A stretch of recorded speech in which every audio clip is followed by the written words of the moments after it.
So I'm back and we are continuing on our journey through the Majestic Quran. I pray that you all had a lovely Ramadan, a lovely Eid, and that Shawwal has been going very well for you. I pray that God Most High eases me in my task as we go through this Majestic Quran, and I intend every Sunday to make a video on this. So far we covered Surah Al-Fatiha and the first 5 verses of Surah Al-Baqarah. And in those first 7 videos I did, when I looked at Surah Al-Fatiha and the first 5 verses of Surah Al-Baqarah, I looked at it on a line-by-line basis. But going forward, I'm rather going to look at a group of ayahs that have a particular theme. So we're now going to look at verses 6 to 20 of Surah Al-Baqarah, and I encourage you to read those verses, and that will give you more context to this particular video. And the overarching theme of these particular verses is that of hypocrisy, and as the Quran says, among people are those who claim to believe in God on the last day, but they don't really believe. Now, when the Prophet Muhammad, peace and blessings be upon him, and all preceding prophets, was in Mecca, he started a message and he started calling people to Islam, the worship of one God, and people believed in him. But they were in the minority. In fact, when he made his hijrah, there was probably about 100 to 150 people that made the migration with him to Medina. But those who didn't believe were not hypocrites. They were very clear that they rejected him, they rejected his message, and they were polytheists. When the Prophet arrived in Medina, he was embraced by most of the people of Medina, but there was a faction of people that didn't openly embrace, or they openly embraced him, but undercover or secretly, they didn't embrace him and his message and wanted to sabotage him and his message. And these are the terms of hypocrites. So they gave the perception that they were Muslim and that they believed, but they never really believed. And these verses of the Quran really admonish them and speaks about them and condemns them. And one of the things that it's mentioned is, أعوذ بالله من الشيطان الرجيم, في قلوبهم مرض فزادهم الله مرضا ولهم عذاب أليم بما كانوا يكذبون. That in their hearts is a disease, في قلوبهم مرض, and God increases them in the disease. So He increases the disease, and for them is a painful punishment because they used to lie.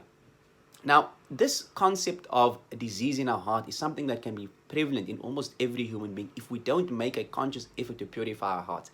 And that is really what our journey on this life, or this transitionary life, is about. It's about purifying your heart.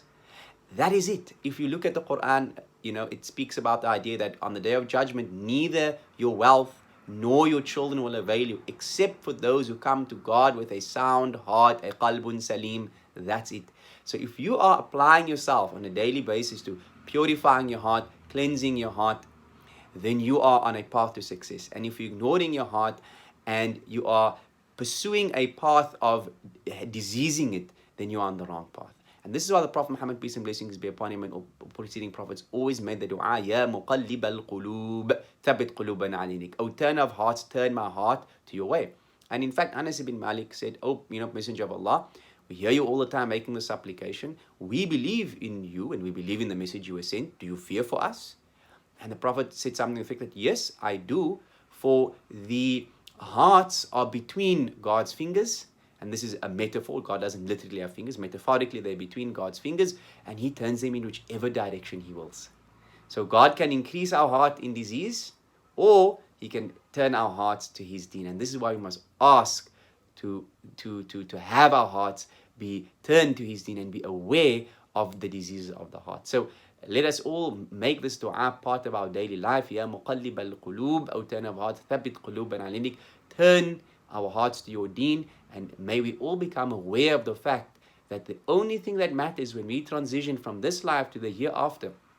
And I saw an interesting post on Facebook. Somebody was mentioning, in fact, Yusuf Muhammad mentioned about, this whole buzzword about COVID-19. And you're saying, look, whether we die of COVID-19 or not, death is inevitable. And death is ultimately, God causes us to die and causes us to be resurrected. And these things are just the way in which it happens. So if it's not COVID-19, it's a heart attack, it's a stroke, it's whatever. There's many causes of death. But what we should focus on is, are we ready to transition? And the best way to get ready to transition is to develop a qalbun salim, a sound heart, because that will benefit us on the day of judgment, when neither wealth nor children will avail us. I trust you found this meaningful, and I'll see you next week, God willing.